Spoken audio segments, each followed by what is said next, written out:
this, I'm going to show a picture that we had promoting this event. I don't know if anyone was able to check, but and sorry if the volume's loud. But this was the poster for the event today, and this was hold on, let me pause it. It's too loud for us. This was at a lot in El Sereno, also known as Atsuna, or traditionally known as Atsuna. Teresa, if you want to kind of explain maybe. Okay. So when we started going to the lot, it was just very, it was a barren piece of land, and it used to be a muffler shop. So it was, there was a lot of concrete, and we had to use pickaxes and break through this concrete. This was the before photo and the after photo. So you can see we started digging the swale along the fence. We looked at the lot and saw where it was on an incline. There was a hill right behind here, so the water would run off from the hill and through this swale. So here's us digging. It was a lot of work because the ground was very rocky and lots of concrete. We did it in one night too. No, just kidding. We did. It took way longer. No. And also something to note, we did not have a water source on this plot of land. So we brought rain barrels, and we would, we and the community would take turns bringing water. We had those blue, I think they're 7-gallon containers, and I would fill them up at home and bring them over here and pour them into the rain barrel.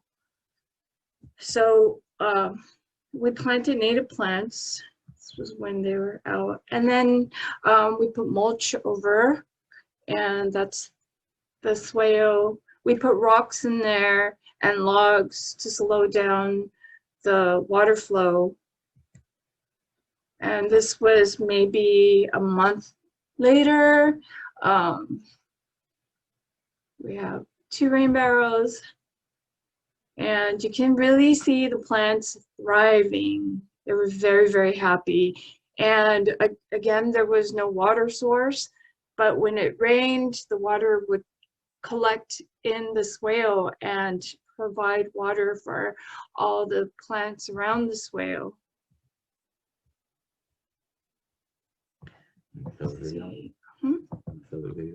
Sure. So here's more of what the land looks like, and this is the other side of the swale. So we had a swale along this side of the fence and along the other fence as well. And we built Hugel culture in the back behind that. Experimenting. Yeah. Experimenting. Yeah, I mean, I'm sure every gardener can attest that, you know, experimentation is part of the whole process. And I feel like, you know, there's a lot of tension of like, oh, facts and like everything. Like we wanted to be factual, we wanted to have the cold hard facts, but you know, sometimes the land, I mean, you can get a certification in anywhere, but eventually the land that you have to work on, you know, it has its own specific needs, right? It has its own uniqueness sometimes, and there's general principles that we can follow, like water, sunshine, soil, good soil. So figuring out how to get there, just like us figuring out how do we get to healing, is not a linear path. It's not just this so kind of like one all fix all thing. So we were just creating, and I think that was part of the beauty of this project, was just not knowing like where we're gonna go, and anything that we had, resourcefulness, you know. So part of that hustle. But here's a video. Oh, I just want to share it. I don't know, I like it. Like, look at how much water that was collected. I turned off the volume, so let's see.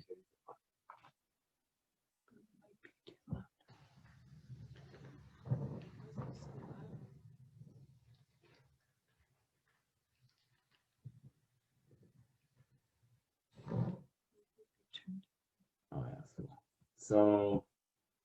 So yeah. Oh, so that was when it rained. Yeah. then let's see. And now, if anyone has any questions right now, you know, we can maybe answer a few, but feel free. And then Tahareh, I guess if you would like to go first, maybe just explain what bioswales are, kind of introduce us, and what are some good things we should know. And I'll stop sharing the video actually. Maybe a little about the project you're working on as well. I saw some recent photos. Yes, sure. You know, I have this paper here in my hand for a presentation we made to the city. I guess they're called commissioners. I'm not sure what they call, but in any case, for the city of Pasadena. And I'll read little bits of it to tell you what we were trying to convince them of, which is the word bioswale comes from bio, which means life, and swale, which is a shallow linear depression. And then there were a bunch of course, it was a PowerPoint as Sylvia was reading this. And here's what she says. I learned about swales in my permaculture class in 2010. Before that, I didn't know what a swale was, but that it held water. So think of a contour on a map. The swale is a swale on contour, is basically a trench on contour. The swale and the water are perfectly level, even though the whole area is not level. During the class, we figured out where the perfectly level line was by using a simple A-frame. And then we dug and shaped the swale along that line using shovels and rakes, and we tested it with a hose. Yep, it held water. The water did not flow anywhere. It just sat there and sank into the ground. So swales essentially rehydrate soil. And as Joe and Teresa were showing you guys, you just dig a trench. It doesn't need to be very deep. It can, no more than 6 inches deep, but as long as the bottom is level, so that when it rains and there's any water coming into it, it stays there and goes downwards and infiltrates and hydrates the soil and essentially builds your groundwater, recharges your groundwater. And everything, and the berms, which are the edges of this dugout, and you just put the soil on the sides, those are your berms. On those berms, you can plant plants, and the roots of those plants will be drinking from the swale, or then you can plant in the middle of the swale, which is where most of the water collects, and you plant all your water-thirsty plants like your grasses and other mugwort and some of the willows. You kind of literally grow them almost in the swale itself. Adding wood into the base of the swale, into the base of this trench helps because wood absorbs the water and acts as a sponge, and of course ultimately decomposes and becomes compost and becomes soil and increases the microbiology of the soil. And then holding and putting rocks in a swale also helps because it sort of slows down the process of water going straight into soil. And especially when it rains, and it rains hard, it kind of rains on the rocks that are in the swale, and that sort of softens the blow directly on the soil itself. And so I've worked on several swales. I've built swales in schools with the children, but I've also done swales in people's homes. And this particular one that we are working on, another gardener friend of mine, Delia, and I are working on a swale, and a third person, Richie. All three of us have built a swale in a house that Delia is designing, a garden that she's designing. It's a hillside garden. And the house had burnt down. And so a lot of foliage had also burnt with it. So instead of, just throwing all that wood away, all that burnt wood away from the trees that had burnt, we cut them back, chopped them down, and then dug this shallow trench. I think it's a 50-foot long swale, and buried all of this wood that had burnt on the property into this trench. We started by lining the trench with cardboard. I generally tend to line everything that I do in a garden with cardboard not just as a weed barrier, but as a inoculant, because it's wood, and as it breaks down, it starts the mycelial activity and the fungal activity, which is great for the plants. So We lined it with cardboard. Cardboard is free, and there's tons of it being thrown all over the place, just as long as the cardboard is nicely sort of layered nicely.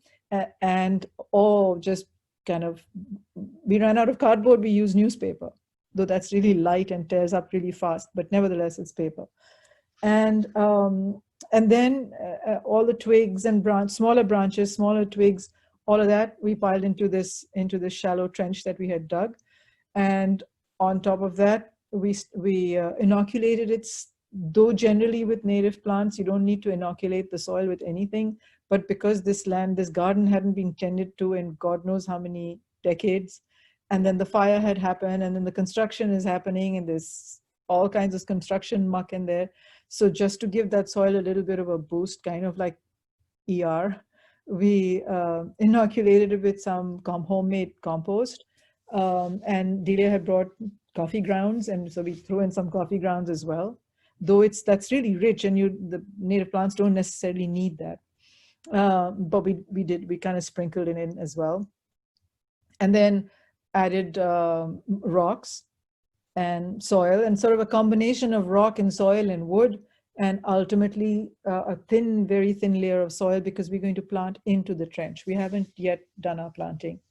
And covered it all with mulch. So when the sides, the berms on both sides are a little higher. The other thing that we did, and I generally do in the swales, even though if I'm making them on a contour, then it's nice to have the swales in kind of a U shape, a semicircular shape, or a wavy shape, so to mimic the way that water moves, because water doesn't just move in one straight line. And that wavy shape slows down the movement of water. And the whole idea of the swale is to slow down the movement of water so that it sinks and permeates your soil. So even in this this swale that we're working on, is the area is just a long 50-foot rectangular space, but we built the swale so that it's kind of winding in there. And some sections are narrower, and we've built small little check dams with pieces of wood in between, so that it sort of pools into these little areas. And wherever the water is going to pool for longer is where we put in our more water thirsty plants, like the willows or the mugworts that like more water when it's going to rain. And then the ones that don't like their roots to be so wet, that's where we haven't added any check dams. And a check dam really is just a barrier to sort of stop the flow of water for a little bit. What else? I hope I'm not forgetting anything. Basically, it's just free rainwater that you're capturing and making sure that it stays on your property, as opposed to going to stormwater drains. And the key is to keep the bottom of your swale level. People use an A-frame. There's a whole method of using an A-frame, building a DIY A-frame building methods. But also, I've generally just used a frame, an architect's frame, and kept it there and make sure that it's all level. And then there are several types. So the swales work really well on flat pieces of land. But we live in a hilly city, so there are some hills that are extremely sharp, and there you can build swales, but not such long ones. You build really tight, small ones. They're called boomerang swales, and they literally look like, like so. Oh, where am I? Here, like boomerangs, and kind of higher in the middle, and they sort of taper down low on the sides. And then each boomerang swale sort of crisscross across a hillside, so that the edges of the boomerang swales, the water slides into the next boomerang swale at a lower level. They are essentially like terracing, but they are also swales. Thank you, Joe, for bringing that photograph up. That's exactly, that first image is what it is. There's a book that I use, and I wish I knew how to share my screen so easily as you do, but this is what I use a lot. And if some of you have, I'm sure many of you have seen this book. If you haven't, this is one to buy and to keep and in a library. Joe, you should have this in your library. It is by, there you go, by Brad Lancaster. And if you Google Brad Lancaster and see the work that he does in Tucson, because he lives in Tucson in Arizona, in a very dry place, it's just amazing. You know, it's as if he's living in the tropics or something, with all the water that he captures on his property. And in this book, there are 2 volumes, and if both volumes are great, and you just need 1 volume, and that's lots of information in it. Yeah, there you go. That's Brad Lancaster. And what else is it? What else was I going to tell you? By the way, if you have any questions, please jump in while I'm looking to see if there's something that I missed. Ask me, and I'd be happy to respond. Sharing this picture too, talking about the benefits. This was like morels, right? That was growing. Yes, yes. We started growing because we had wood chips and logs dropped off too. So as you were saying, the rainwater and the wood starts to break down and the fungi come. And so I think we had a really good mycelial network going there. And the morels just started popping up. The first year, they started popping up. Well, you must have had some kind of morel spores in the mulch. And yeah, this is great. That's what will happen. You'll start seeing all the fruiting bodies of the mycelium. And as soon as you have this much of woody mulch and all that water will make it happen for sure. Mm-hmm. And, you've already improved the health of your soil by doing that. Yeah, so someone was asking, I think David was asking about detoxifying the soil. So the mushrooms do that too. So when you put the wood chips in they start to break down, and the fungi is there, the soil will start to detoxify after a period of time with the plants detoxifying and the mushrooms. And after a while, I think the soil would be a lot healthier. Also, just in general, I used to work at a school in Pasadena.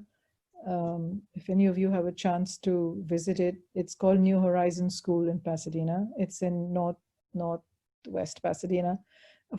Whenever schools open again, and visitors can visit, they have a great garden, between a native garden and a food garden and a vegetable garden and a fruit orchard. Everything, chickens, the whole 9 yards. And this garden runs along the freeway, along the 210 freeway. So there's and highly polluted this space, this piece of land that was converted into a garden. And one of the first things that we did before we broke ground or anything really was plant, I think, about a dozen fruit trees and a dozen native plants.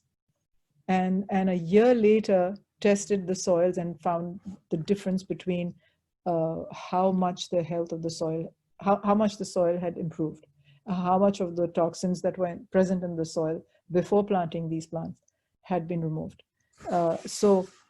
Yes, just planting native plants really cleans up soil, and planting them on Hugels and Bioswales helps tremendously because it's like free water that you are using.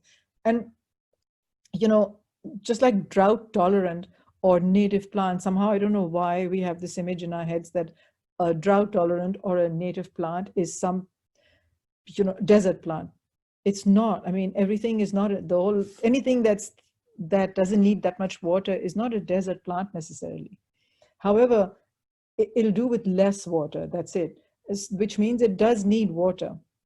And that's the mistake that we make. We underwater it, or then we see it all dying out and drying out when it should be dying and drying out in the summer, and get really worried and then just overwater the heck out of them.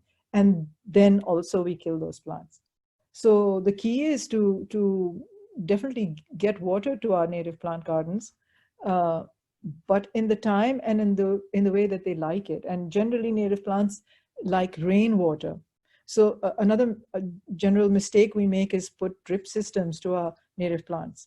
Native plants don't like drip systems because drip systems just drip the water to the root systems, and ultimately we kill the roots. Too much water in those roots. Instead, they like a little low sort of a emitter, low sprinkler emitter, not big overhead rainbird sprinklers, but little short ones that sprinkle the area around the root system of the plant and keep it moist. And then the other thing is mulch. Of course, mulch is almost the remedy to any problem. Just mulch, mulch, mulch, because it's wood, it starts to decompose, it improves the health of the soil, all the mycelial activity begins, and really it's wonderful, no doubt about it.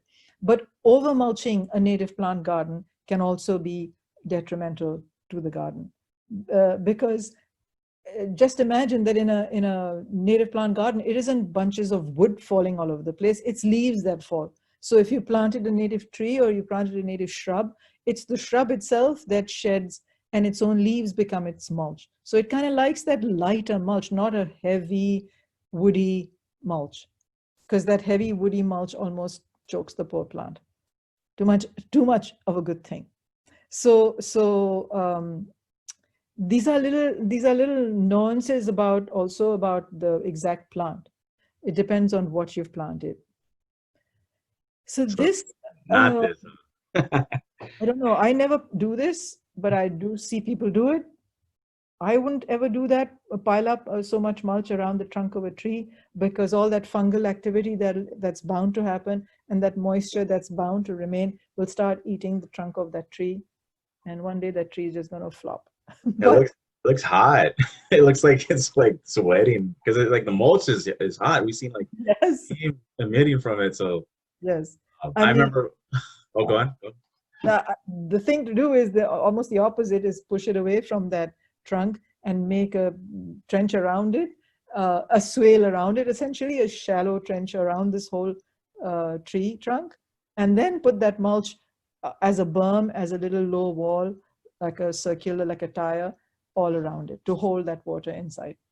And keep the root systems, the roots aren't like stuck to the trunk of the tree, but the roots kind of spread out. And the idea by putting a thin layer of mulch is to keep that topmost 6 inches that have all those little like capillary sized roots, which do all the drinking and all the eating, keep those covered so that water doesn't evaporate all the time.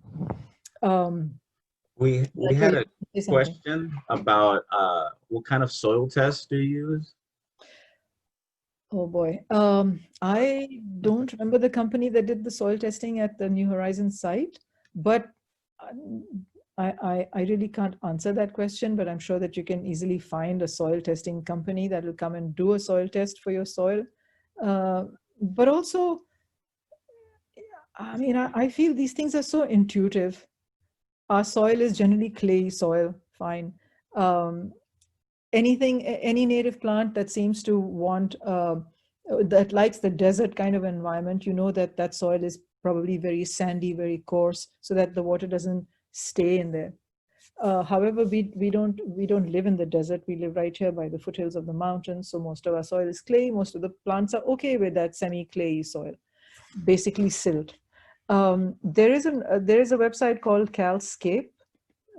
Joe, if you can pull that website, that's a great website for native plants. It's got all the information you'll ever need about the conditions in which these plants can thrive and live. There you go, Calscape. And then in that, you just put your home address or whichever address on which you are doing your landscape, and it's by that zip code. So it's literally by your microclimate that it'll tell you, these are the trees you should plant, those are the shrubs, those are the perennials, those are the annuals. It just takes away all the hard work, makes life really simpler. There are other websites as well. There are some nurseries that are great, that have a lot of information on their website. One of them is Tree of Life Nursery. In fact, Delia bought a lot of the plants from that nursery. It's in San Juan Capistrano. And I went into their website is really a great website to read. There's so much interesting. They've just done it in a nice, fun, interesting way. It's not this boring piece of information to just read. It's more like stories. So I would say visit it if any of you are anywhere there. Visit I haven't been to it. I plan on going. I don't know when, but one of these days. And I know there's one in San Diego, Joe. I think Chase talks about it. San Diego has a pretty big native plant nursery also. Some of the native plant nurseries really are great to visit just because they're great places to visit and you learn so much from them. The other one here, of course, in Sunderland, of course, is Theodore Payne Foundation. And the biggest native plant public garden is the California Botanical Garden in Claremont, which is one of my most favorite botanical gardens. And that is a place to visit. I don't know if they've opened to the public yet or not, but I think they are finally open to the public. This is another great place, and they're extremely helpful, and you call them up and they're really extremely helpful people if you have questions about native plants. But, and if anyone's in like the San Gabriel Valley, Northeast LA or East LA area, we do have plants and we give them out for free to the local community, longtime residents. So because we want to give access to folks that are in low income areas, typically people of color, and help them restore the piece of land that they're on. So if you guys are in that area, feel free to hit us up too. And as Joe is mentioning that, I want to say that if you are outside your homes and the parkways on the homes, that's where these bioswales are really essential, because parkways are the homeowner's responsibility, even though it's not the homeowner's land. And you are using your own potable water, your own water bill to water your parkway. So by building a bioswale in a parkway, you are able to save on your water bills and also make it an interesting parkway. That's really sort of like your front door where native plants can be done. You can do a swale, you can do a hugel, you can put your native plants in there, you can even grow some food in that bioswale. And you have a combination of things from which you yourself will benefit, but also your neighbors will benefit tremendously. And people will learn from. I think that's really great that the city allows us to use our parkways now, well, finally, for whatever we want to do, and bioswales is one of them. Tracey had mentioned this, I believe. You want to maybe elaborate on your experiences with this regarding the soil testing? Someone else had sent a link for another group that does soil testing. So. Okay. And as a general rule of thumb, corn, sunflowers, they're just great to take up pollution and take up all kinds of heavy metals, and they clean up the soil. So let's say you're not sure of what kind of land you're on, and it's you think it's just bad polluted land, then just spend one season not eating from it. Just spend one season planting corn on it, and then chop all of that and just let it go. Throw it away. I would say throw it away, or maybe just bury it into the soil again so that it gets cleaned up some more, gets eaten up by all the microbes and gets cleaned up some more. But essentially, don't eat it and don't use it that first year. And then chop and drop and start all over again the next year. But meanwhile, your soil would have cleaned up. And then as far as the native plants are concerned, also don't, if you're planting the sages, which will take up a lot of the toxicity, then don't eat or drink those sages for that first year. Wait till they've done their thing and the new sets of leaves have come the following year. Oops, sorry. Phone calls. I should have done that. I shouldn't have done that. Where did you guys go? There you are. So, yeah, there you go. Fields of sunflowers, and it looks great, and it does a lot of work. It really does a lot of work, and does not need tons and tons of water either. Looks particularly on your front garden or your parkways where it's all really visible. It helps to do this work, because being that I'm a teacher, and so I'm always thinking, even at New Horizons School, the garden is way at the back. Nobody can see it, which is a real pity. It's a shame. So whenever you're doing gardening, try and do it right in front, so that people see and people ask you questions, and that way you'll get to answer those questions, and that way and build community. It's all about really building community and learning from each other. And that can only happen if you're not doing it in your backyards all the time, but that you are in your front yards, on your street, getting to know your street and the land itself, but also the people who live on your street. and it's really, it's a great unifier, this work of working on land, and you ultimately start helping each other. We are so used to doing things for ourselves and only for ourselves, and focusing on our backyards and the insides of our homes. I think it's time to start, working on the outside as well, and bringing people into our lives. Let's see. Yeah. I see this.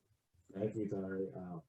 I wanted to see if maybe Tracey can talk a little bit about this. Just since we're on the topic earlier on the soil testing, this is something that I'm interested in as well. I don't really know, other than knowing whether there's like water, too much, if it's compacted soil, we can do tests like that. But you want to elaborate on this, Tracey?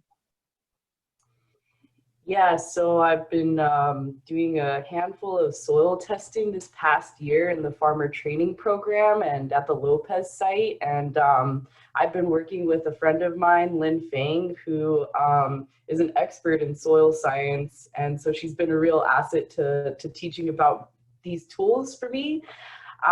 So yeah, when you take a soil sample, there's a professional tool, there's like a soil probe. So I was lucky enough to borrow hers for one of my soil tests. So you get like a core, I don't know, maybe like 6 inches to a foot of soil. And you want to like sample, well, it depends on how big your space is, but you want to get like a varied sample. So you kind of go through like 10 to 12 random spots in the space you want to sample. And then you put it in a bucket, you mix it up, and you create an aggregate mix of the soil. And then you take like quart-size baggies and you fill up like a quart-size baggie, and and then just labeling it and keeping the label like, okay, these are my growing beds. These are an aggregate soil sample of my growing beds. It's also good to have what do you call it? A base sample. So like you can take samples from pathways to kind of see the difference between the soil samples. And so most of the soil sampling process is like that. And if you don't have a soil probe, you can also use a shovel. You want to make sure you dig your shovel in, and you're not just taking like just the top layer. You want to try to get those layers below. And what else? So yeah, I sent them into Waypoint. I actually didn't do the purchase process. I gave that to Arthur. We took soil samples from 3 of our sites with Huerta. So we did the Ontario site, which is our oldest site. And we also took a sample, we did the growing beds, and we did vermicompost rows. And then we did our Harupa site and our Crestmore site. So we were able to like, teach our students, because I'm running this farmer training program, and we have 20 students. So we separated the students into groups that are 3 different sites and let them, go through this process of taking the soil samples. So it's really interesting to find the data, get the results back, and see the improvements that have been made. Most definitely the vermicompost rows had the greatest organic matter content. But yeah, so I haven't had like a whole lot of experience with soil sampling. I think, so Waypoint is in Orange County, and the other one I put there, I forgot what it's called. It's similar, it's Wyland. I think that's in like El Sereno, or yeah, it's somewhere in LA. I think Waypoint has the cheapest base level test. I'm not sure. I think I used Wyland for the heavy metals. So I think Wyland has like a list of cost. So you kind of have to choose like what options you're looking for. But this is the one, Wallace is the one that Lynn recommended to us. So this is a really good one. And that's what I know. Cool. I'll put these in the chat box just so we have that resource. But thank you. I just wanted to kind of jump on that in case we don't ever cover a topic just on soil. science and soil health. Let's try to jump on that so we can learn from each other. Anything else, Tahareh, you might have had in mind sharing about bioswales? And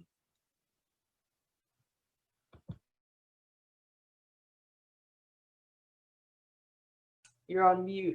Yeah, I realized that. About bioswales, something that I wanted to share was that it kind of automatically lends itself to the berm of the bioswale almost automatically lends itself to becoming little mini Hugel mounds. So one thing, these two functions seem to go almost hand in hand. You could build yourself a pretty high berm, which using dense carbon material, which is if we have lots of logs, lots of access to wood, free again from arborists for the most part, buried in layers of soil and mulch and cardboard and compost, which become the berms of the swales. At the bottom of these mounds, you dig a shallow 6-inch trench, and that becomes your swale, and fill it with rocks and some more wood and some more paper, cardboard, and that becomes your swale. So your swales on any, whether it's on a flat surface or whether it's on hills. On hillsides, you really can't do that. But on flat surfaces or relatively flat surfaces, you make these mounds, which are called Hugel mounds. And at the bottom of this mound, you make your swale, which are your swales. And you keep them in these semi-circular shapes and not in straight lines. So I think we've done a Hugel workshop, haven't we, Joe? I'm not sure if we have or not, if you've spoken about it or not.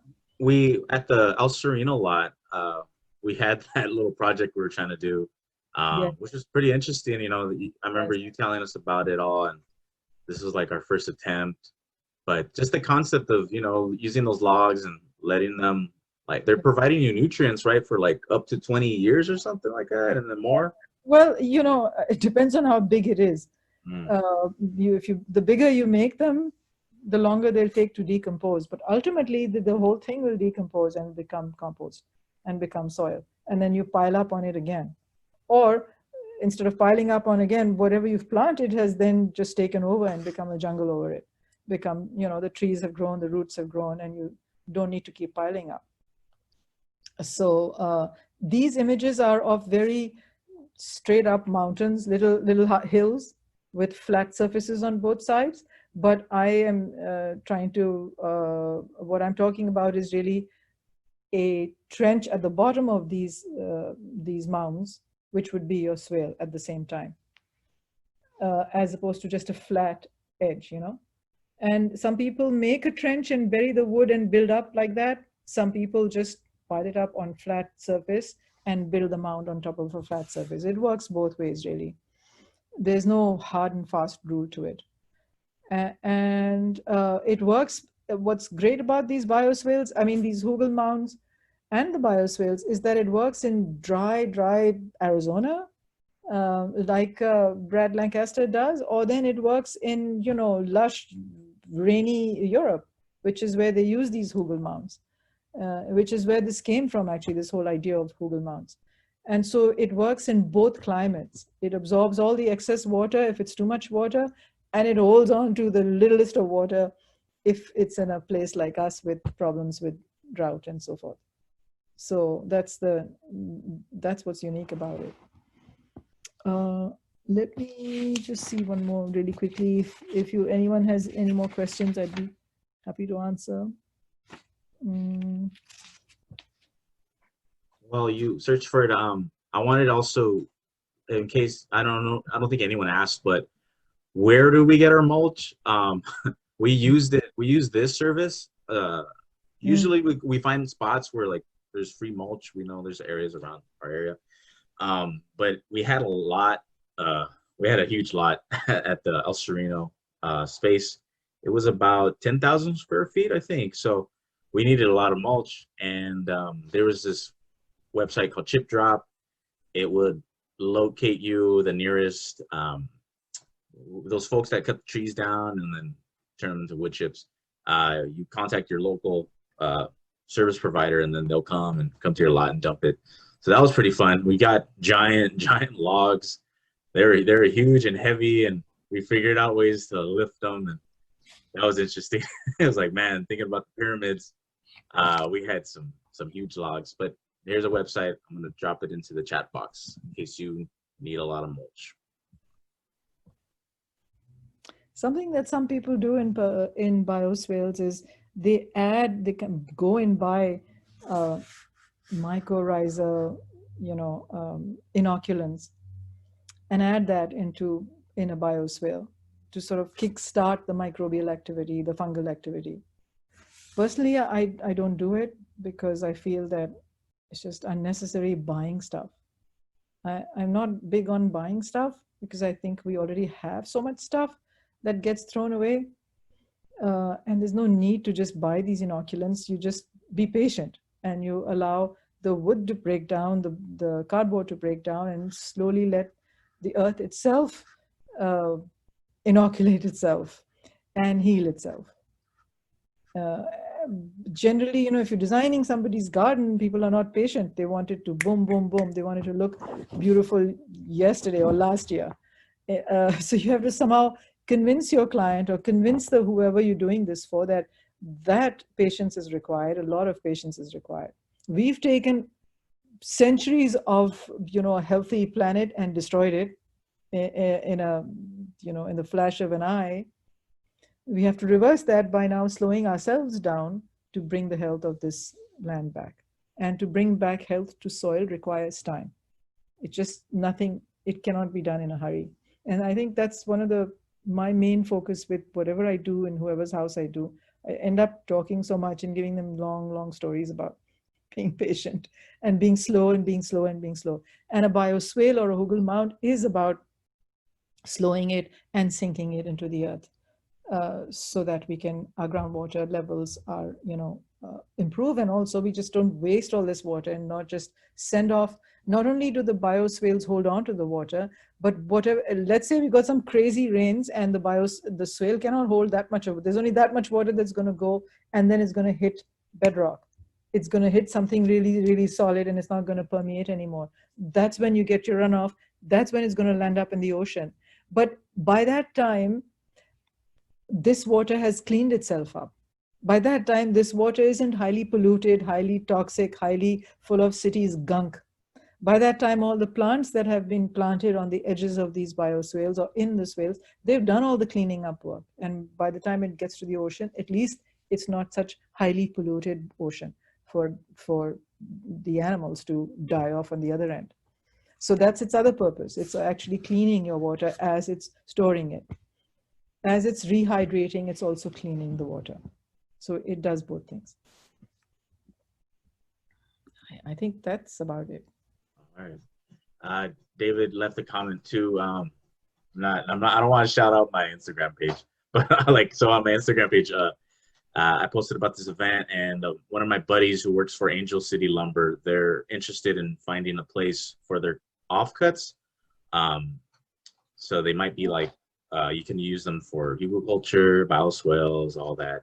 And that's pretty much a lot of what our actions and all these projects that we're talking about is reaching out to local homies. You might have a friend, you might have family, who works somewhere. If our goal is to figure out ways to work together and build an economy with each other, then, we have to be sort of resourceful with each other. We want that reciprocity. Hey, we're helping them out, they're helping us out. And that's usually how our projects have been, is that idea of reciprocity and working with the land. The land teaches you that a lot. Everything's working together. You don't have this tree trying to take all the nutrients from everybody, unless it's invasive, but you don't have this overtly unhealthy competition going on. And we're trying to also cultivate that within ourselves, is not this unhealthy competition, but a mutual aid network. Be like the mushroom or the fungi. Aristotle asked, does the type of wood matter? At the lot that you saw, our lot in El Sereno, we had dropped mostly, they had dropped mostly pine, wood, oak, and eucalyptus. Those were the main types that we had at the lot. But there are other types of wood too, right? Tahareh, do you like to? You know, again, I'm not on mute. Eucalyptus and pine and what's the other one? Camphor, and several trees are antimicrobial and antifungal. That's their function. That's why you have them in soaps and you have them in, you know, various products because of the antimicrobial benefit. But then you want microbes in the soil and you want fungus in the soil. So preferably not, like preferably don't bury a whole bunch of eucalyptus, but then we have so much eucalyptus in the city and so much of eucalyptus is dying. So it's still wood and it's not like it's going to kill your whole garden. No, it's not. It's going to work. So use it. Whatever wood you got, use it.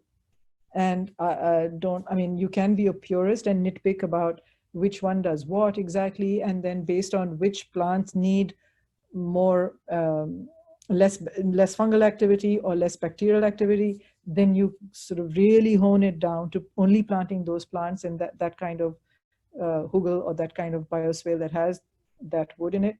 But otherwise, really, I won't split hairs over it. I just use whatever I got. I just bury it all in there and let it decompose and clean up water and hold on to water. So I hope that answers your question. Awesome. All right. Well, I guess we can transition to Tracey, if you'd like to share anything regarding Bioswales and the projects you have in mind, and anything else you had in mind that you wanted to share. Yeah, go ahead. Yeah, thank you so much. It's really nice to meet you, Tahareh. I've learned so much and I'm grateful to have been able to join this. Actually don't have like a lot of experience with swales. It's something that I've just kind of experimented with. Like in my background, I actually studied psychology when I was getting into like urban agriculture. And so it was like a big passion to like find an intersection between agriculture and psychology, which led me to the Regenerative Center for my master's degree in regenerative studies, which I didn't finish, but it was a wonderful experience. I feel like I should have, you know, in a second life, just done the permaculture design certification, and that might have served me a lot more than just like the theoretical study of regenerative systems. But it still served me in ways to just, you know, make those relationships with people and just gain experience and practice. I've learned most of my gardening from like my family and the people that I worked alongside, the elders and like anybody who wants to share. So I'm really grateful to learn from you. And I hope we can meet sometime. And I want to like see your garden in Pasadena because, you know, it's my biggest dream for the Pomona School District to really invest in agriculture and have animals on this property and stuff. So I'd love to figure out how to make that possible. But yeah, so I just have like just like photos to share. I don't know if you can make me co-host just so I can share my slides, or is there a way? Oh no, I see, never mind. I think you are co-host. My bad. I'm still, okay, wait, what did I do? This, okay. Tracey, would you, we talk about regeneration, but I feel like it's still relatively a new concept. Would you like to just define it real quick? Yeah, so the simplest way that I like to put regeneration is that, you know, like there's sustainability, which is like kind of just barely scratching the surface. It's just like, how can we like, I don't know, it's like more of a neutral sense. And then regeneration really is like, how do we add value to our environment? How do we add value to our soils? And what I've really come to take is that, you know, not only in landscaping and design, but you can really look at regenerative systems in all relations. There's this book called The Permaculture City that kind of speaks to that. It's by the same man, Toby Hemingway, who did Gaia's Garden. I definitely recommend both of those books, and I'm really excited to get rainwater harvesting. That looks like a good recommendation. Yeah, so does that explain a little bit? I just like to give that short blurb on regeneration. Yeah, I mean, that's great. It's always interesting hearing folks sort of define it, because even the act of defining isn't regenerative, because there's always a new way of interpreting, right? So, you know, just philosophically speaking, we try to say what it is, but it's like we could only like express it from our own experiences. It's not like a triangle where like, oh, regeneration is anything where the three sides equal 180 degrees or something like that. It's like not objectively, like, I don't know. It's weird.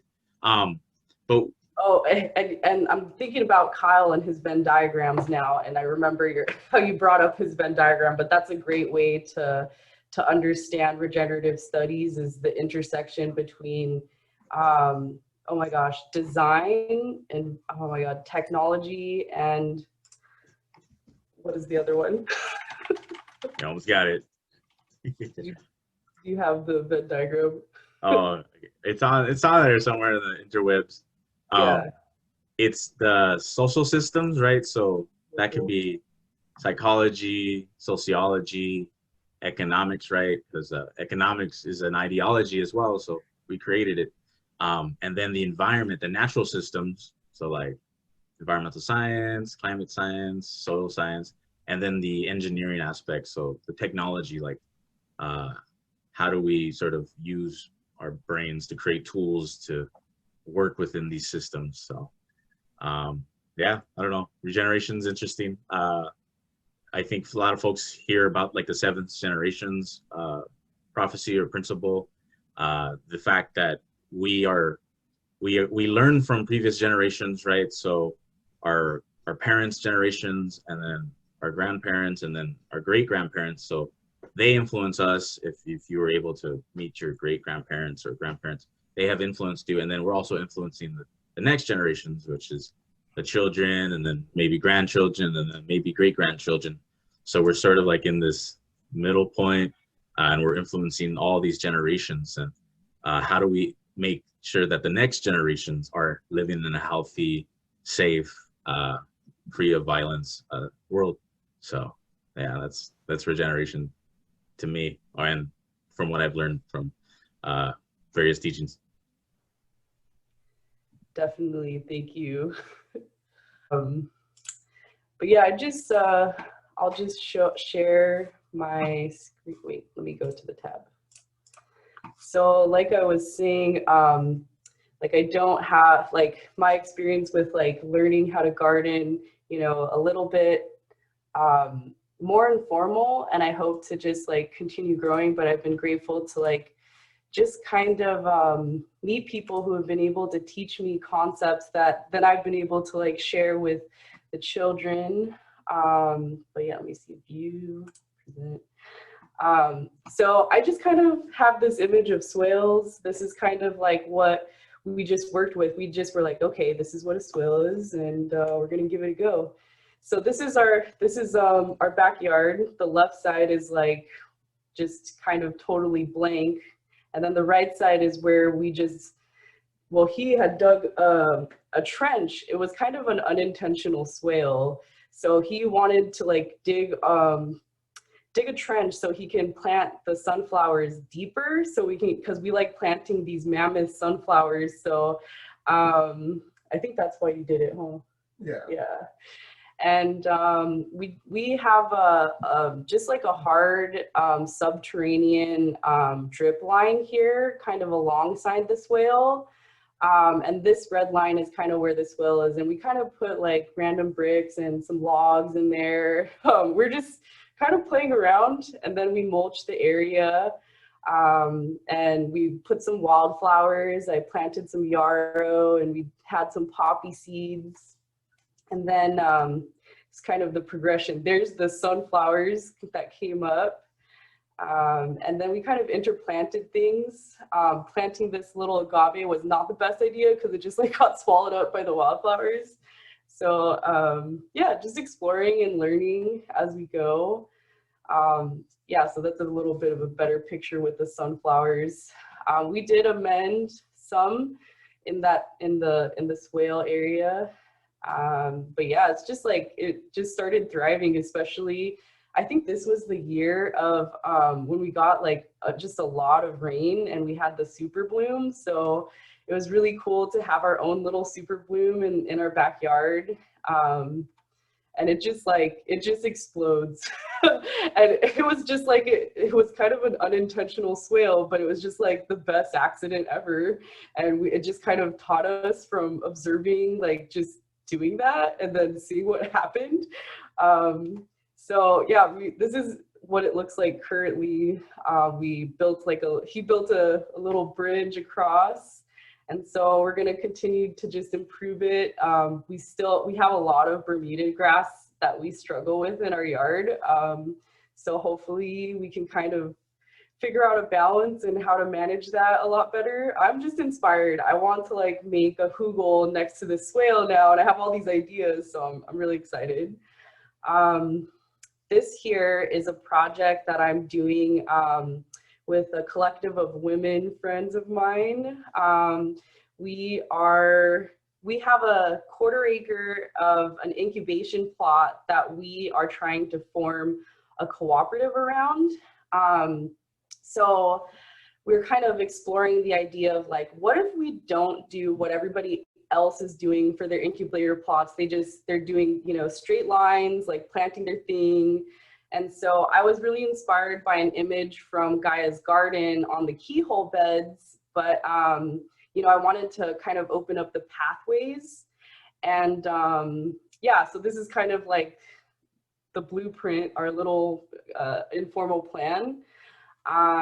So in the dots, we're planning to have like bananas and nopal. And then we're thinking about lining the edges here with like trunks. But now I'm thinking, man, I want to like build them into hugels. So I'm really inspired and I'm grateful. Yeah, so we're literally just breaking ground on that right now. We just started digging our little swales around. And I'm glad, because I was like, man, maybe we should dig them deeper. But yeah, so it's good to hear that, you know, you only have to have like 6 inches of space. So I'm really excited to like see how this kind of plays out. These images are of Huerta del Valle's Harupa site. And our site there, as you can kind of see on the right photo, is very inclined. And so I think this was a project with like NCRS or RERCD, but they helped us to kind of construct these swales kind of throughout the property. And in this area on the left, this is where we have this like native garden in a spiral. And I think this is in year 2. Like, so we just did the planting, but you can see the sunflowers have just like taken off and everything is really happy. I think there must have been some recent rains too. We have our mushroom activity with the yarrow. Just some more images of the plants there and the mushroom life at the Harupa site. It's really beautiful. It's on a hillside too, so there's some nopal. And I just have like a short video of like the swale there. You can kind of see the incline and how they constructed it there with the plants. But really, that's pretty much all I had to share. I don't have a lot of like formal experience with swales, so I'm really like grateful to have like deepened my knowledge. And yeah, thank you. Man, I mean, those are some great photos. Wow, that was cool. That's dope. And just highlighting, there's many of us who, once we start gardening, if you haven't gardened or you have friends who haven't gardened, I mean, even me, I still don't consider myself a gardener, even though I've been doing this, I don't know, for years. It's like music, like you're either classically trained or you're not, and there's always this like, oh, I can't read music, so I'm not a musician. But we're all part of that. Like psychologically, we all need to have that ability to shape the environment physically around us and work with it and learn from it and grow with it and be taught by it. So yeah, I mean, you guys definitely have shown, you know, the beauty of a relationship between people and the land. We hope that more people can, you know, see the beauty, and it's not just hard work, even though it's laborious, you know. we're using axes, you know, and all that. Antonio's all buff, and so he's all just getting that bulk in. So it's really therapeutic, actually, breaking into that concrete. You know, you can let out all your stress. Yeah, and like Joe was saying, yeah, it's what our ancestors did, connecting with the land, and they didn't have like formal degrees in gardening, you know. So yeah, I think that's a relatively new concept, that we have to have degrees in order to have a relationship with the land. It's, yeah, part of colonialism. and Yeah. a 501c3 was the way my ancestors practiced social justice. Anyways, so is there any projects in mind, I guess, that we want to invite folks to? We do have projects too, if you guys are in the area. Other than that, we encourage you guys to go out and just start doing a project there. And if you need support, you know, feel free. But Tracey, if you'd like to maybe talk about that little project we got going, or I don't know. Yeah, so originally, you know, I proposed this to Joe and Teresa because I wanted to like Tahareh, I wanted to like take advantage of like creating a relationship with the city to encourage them to do like swales, and you know, they have their own beautification events and stuff. So I was like, I feel like this is like the time, you know, to approach them. And Joe and Teresa had worked together with one of the oh my gosh, park commissioners. I forgot what his title is, but to do like a little garden, a native garden in the corner of one of the parks. So I was like, oh, this is perfect timing. You know, we should like try to like collaborate with the city. And we're just like pretty much starting this new venture, this new community farm. And I was like, what a great way to open it up to like, you know, beautify the front entrance area to welcome people in. And so unfortunately it is working with like the bureaucracy. So like we're still kind of in waiting for the city to respond, but like I have no doubt that when they get to it, they will accept the project. So I'd love to invite you all to the breaking ground of that swale project.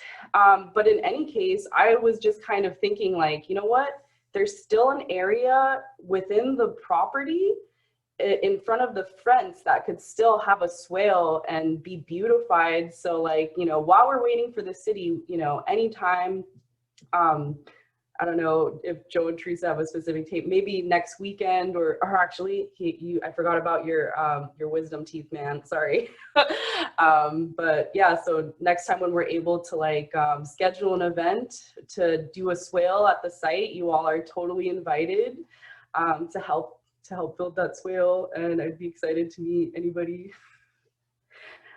Thank you. Awesome. Yeah, no, I'm excited. And yeah, like the teeth, man. Other than that, is there any other questions, any other topics we want to we have in mind, or actually any other questions or comments we have in mind? We could go on and on with topics. I actually wanted to mention something. This is really important. The water conservation and letting the rainwater water plants, because we have to be conscious of where our water comes from. And since LA takes most of its water from up north in the land of Payunadu, it's really draining their resources and their water. And also I think Colorado and maybe another place that we take water from. So as much as we can save water and use the water that is coming down from the sky to water our plants and to soak the earth instead of just running to the ocean. I heard that the water here usually just we're watering the ocean, and so any efforts we can put in slowing it down, we can care for the land that we are living on as well. All right. So anything else? Thank you, David, for showing in. Anyone else have any other questions? Thank you for facilitating these Friday evening discussions, Joe and Teresa. They're always very, very informative and useful, and it just keeps expanding the community of people. Mm-hmm.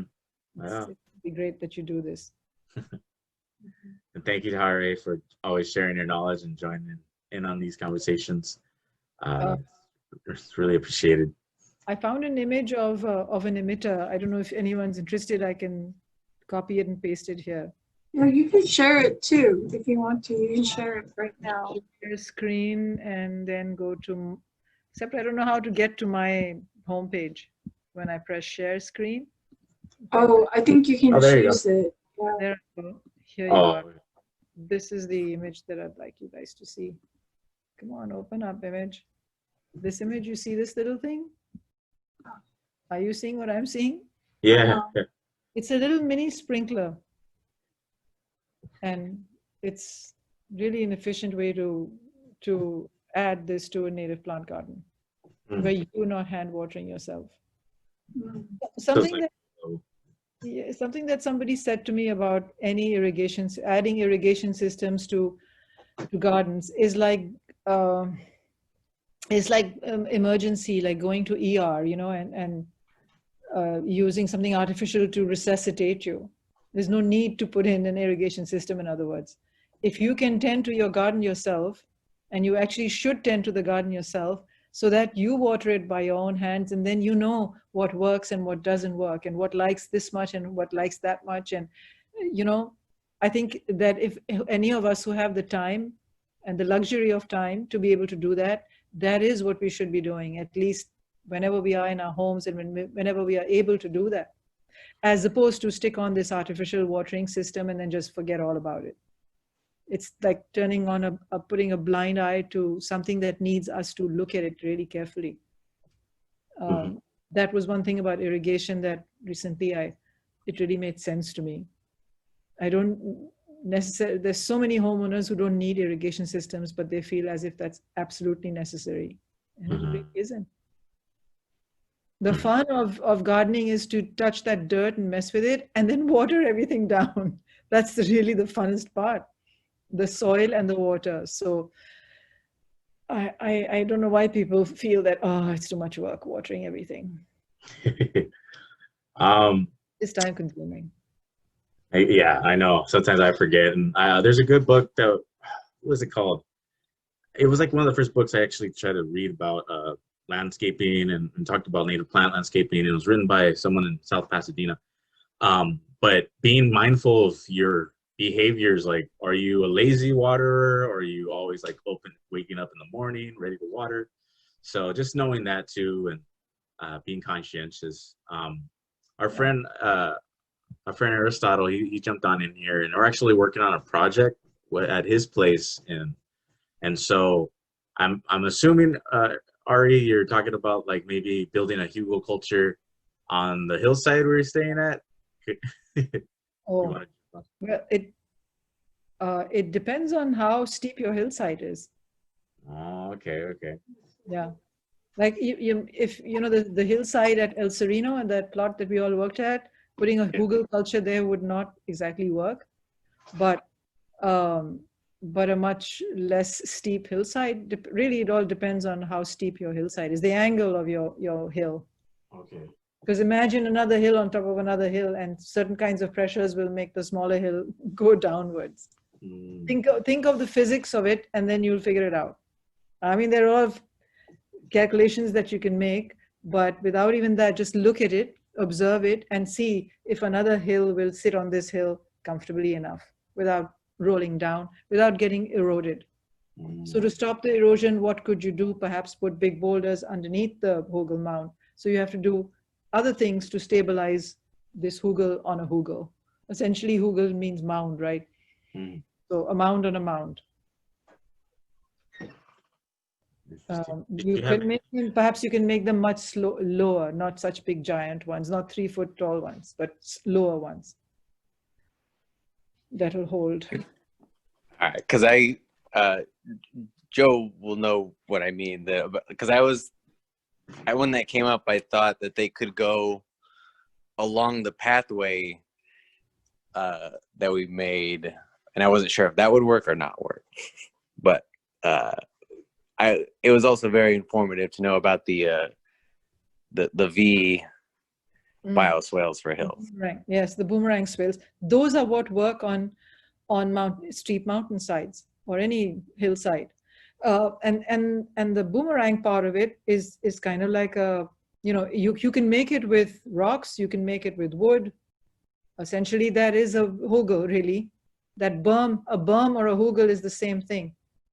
It's except that here you're using thick pieces of wood that you're burying into that soil a little bit and then making a boomerang-shaped barrier. And then you plant your plant. You don't plant your plant at the V, because all the water is going to land at the V, and then those poor plants are going to die with too much water. But you plant your plant somewhere over here. If this is your V, my hand is, this is the V, and you plant your plant over here at where that line is, where those two ends are, in the middle of that. Cute. I hope I've explained that correctly or clearly. Yeah, you see that image? Yeah. At an incline, right? Kind of like in San Fran, they have like that famous, I don't know if everyone knows what I'm talking about, but there's that famous road, and it's like a swervy street, and it kind of reminded me of this boomerang effect. There's this whole thing about key line and the rill and this and that. That's a whole other story about boomerangs and how you calculate the angles and where you cut and where you don't cut. I'm sure you've all heard of Bill Mollison and his work.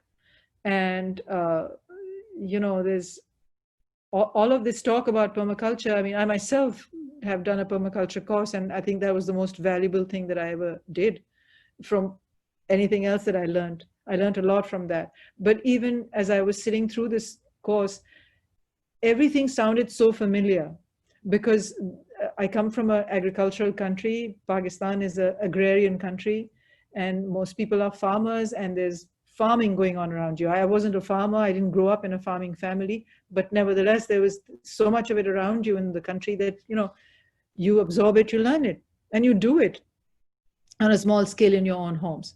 So this course was so familiar, and it was like, of course. And yeah, I remember my dad doing this. I remember my grandmother doing that. So something that, somebody asked, I didn't know there was a gardening, that you could go to school for gardening, or that you had to do a master's in something or the other. You don't really, you do, sure. And you learn specific techniques and you learn all the theory, but really you learn from your ancestral knowledge is what is the most important knowledge. And you are all young folks, you are the ancestors to your children. And so whatever you are doing, your families are learning, the little ones are learning. So it's important that you do it so that the little ones learn, and that it'll become their ancestral knowledge. Until you don't do it, until they don't do it, all the other courses are almost really useless. They're just stuff in your head that will just get filed away somewhere. Yeah. So yeah, go do it, and then ask everybody that you know in your communities to either help you or at least guide you, tell you, share with you, and you'll find out so much from just people before you'll find anything else out. And also by just like your own garden, Tracey, all those images are just spectacular, and you did it, and you saw what worked, and you saw what didn't work, and more ideas have come to you, and you've actually experimented with something. And that's another way that you're going to really learn, is by experimenting. Something that I used to always tell my students, and nobody wants to do that, including myself growing up, is to fail. And I would always say, it's okay, you didn't get it right. It's okay, let's fail. Let's do this really badly. It's okay. It doesn't need to be perfect. It doesn't be thriving with lots of flowers and lots of vegetables and so much fruit. Let it not work.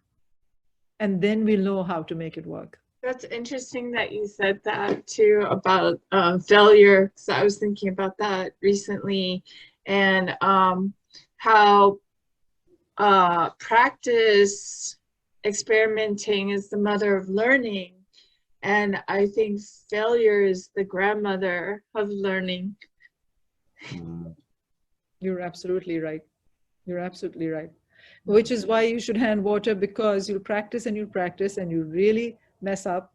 You'll overwater, underwater for a long time. And then one bright day you would have got it just right. And that's the calculation that's in the book. That's that exact calculation that is in the book. But you got it, you've understood it. And you've understood it in relation to your piece of land where you live.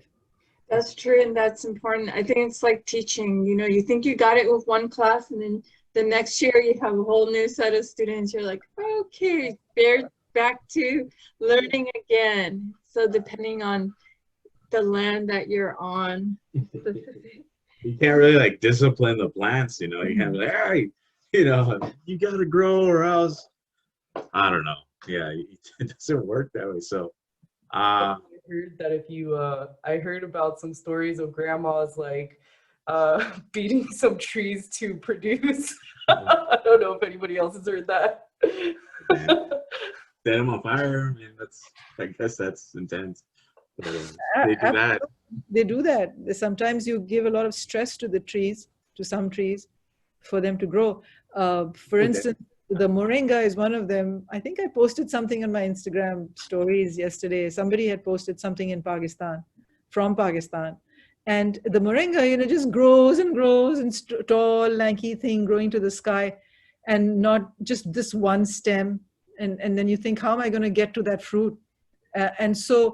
And never giving any fruit. So you really cut it down to just 4 inches away from the ground, literally. And then it sprouts like a bush. And all these branches come out, and then it thrives, and then it happens. So if you have this moringa that you've planted that's growing to the sky, whack it almost to the end. And don't be scared, because that moringa is really going to do something.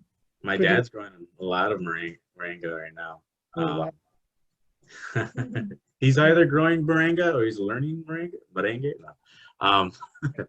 But I know two polar opposites, but he's growing nonetheless. Yeah, that's interesting. That's a good way of expressing just how life, the essence of life is. You know, where sometimes stress has definitely shaped us. And I'm not talking about like the chronic stress, the sort of systemic generational trauma and all that, but like, you know, the stress of trying something that challenges you, that challenges your insecurities, your weaknesses, your strengths, and your immaturities, and finding that. I learned this concept of the nodal intervention, right? So I think like for me, what that means, like on a tree, right? If you want to cut it in the right area or something, you can cut it at the nodes, or usually from the nodes is where the new branch of life is growing from. So that nodal intervention, in this book called Regenerative Business, which she's mainly trying to talk about how do we treat employees better and how do we treat our families and each other better and our children, is like finding that node for where that branch of life is going to grow. And knowing, in the book, she talks about working with a mother and her child, and she only saw her child as a problem child. But when she started seeing her child or this plant as like something with life and figuring out its essence, she realized that her child was an avid writer. She loved throwing theater plays and all that. And when she focused on that, it allowed her to grow and not just be this troublemaker or anything. She became this vibrant, consistently growing human being. And so tying that back in is like, yeah, we're sometimes stress challenges us, but when we're in a good nurturing soil and nurturing community, like we're all growing together. Yeah, for sure. Well, thank you, Joe, Teresa, Tracey. Nice to meet you. and your man out there who's doing all the hard work and won't say anything. Tony. So nice to meet you and everyone. Thank you so much. Yeah, I hope everyone has a good night and a good weekend and enjoys the rain. Enjoy the rain, yes. Yay. Just Yay. Teresa, I still have those pots waiting for you. Oh yeah, they'll be perfect. They're all sitting here by my right in front. Okay, I'll pick them up soon. Okay. Yeah, they'll be perfect for the white sage seedlings when they grow a little bigger. Yeah. Yeah, they're really sprouting. Okay, great. They're here. I put them in a box and I've kept them in front so that you can get them anytime. Thank you. You're welcome. Good night. Good night. Bye, everyone. Good night. Thank you so much. I learned so much. I'm so inspired.